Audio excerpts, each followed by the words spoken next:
Captain Crewe told the carriage driver to let them off at the end of the long drive leading to the school. With the fog gathering around them and pulling at the hems of their clothes, they began to walk. It was an unsettling landscape to Sara. No sun, no colour, no birds or animals at play, not even the sound of children laughing at this so-called school. Somewhere, a church bell chimed the hour, and the deepening sound reminded Sara of the crashing of the tide in a gale. Thinking of the tides and sea storms crushed something in Sara's heart anew. What was a place without an ocean? What chance was there for happiness without the sea? The old grey estate that housed the seminary rose before them like the base of a great mountain. Lights blinked on and off behind tiny windows that looked down at them with a cold and assessing nature. It was a grand, judgmental building, a craggy old man sitting alone on his hill and looking with suspicious eyes upon the world as it rapidly changed about him. "Time's glory is to calm contending kings," Captain Crewe said, staring up at the seminary. "To unmask falsehood and bring truth to light. To stamp the seal of time in aged things. To wake the morn and sentinel the night. To wrong the wronger till he render right." "To ruinate proud buildings with thy hours," Sara interrupted, "and smear with dust their glittering golden towers." "You've been studying," Captain Crewe said. Sara refused to accept the joy that her father's pride often gave her. "Well, I had to do something on the way here." "Aye, by the time I return to fetch you, you'll know more Shakespeare than I." "Who is to say I don't already?" Sara and her father traded glares until the corners of the captain's lips quivered.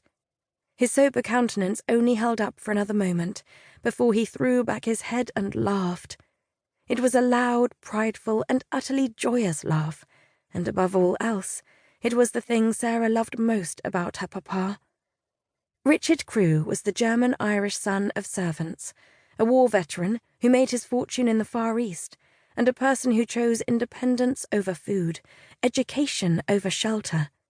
He was a man who had no right to laugh after all he'd endured. And yet, he laughed like a man born with all of the eases of the world at his disposal. Quite forgetting the decorum her Filipino-Spanish mother had drilled into Sara to ensure she could never be denied due to bad manners, Sara hurled herself against her father and wrapped her arms securely around his chest. Sara pressed her temple against the beat of her father's heart until she felt his hand grasp the back of her neck. "Come now, little Sara. Truly, you must be the most solemn child. Please, my love, if you keep this up, I'll be forced to take you directly back to Manila, and your mother will have both our heads." Captain Crewe attempted a laugh, but it was hollow. It made Sara cling to her father all the tighter.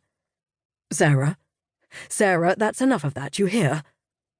With a gentle yet jarring force, Captain Crewe grasped Sara's shoulders and pulled her back to where she could stare directly up into his face. "What has happened to my brave little girl, he asked. "The one who chased a hawk from the baby goats at the age of 3, who scolded her cousins for sitting idle at 6. Why, when you were no taller than my kneecap, you crossed through the jungle with no more than your wits. The one thing Sara Marie Crewe has never been afraid of is an adventure, and I won't have her starting now. Straighten your back, dry your eyes, show them where you come from. Who are you?"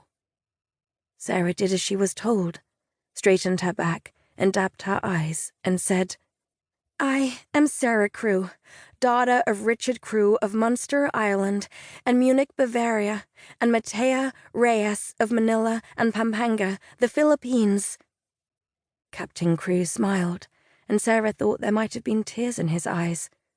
"Yes, you are," he said. The sound of quick steps on the gravel turned both their heads.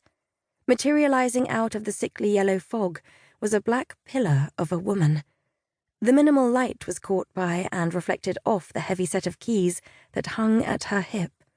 She was dressed all in black, as if in mourning, and her dark hair was pulled back in the monarch's tight bun. She began to speak immediately, even before she was fully upon them.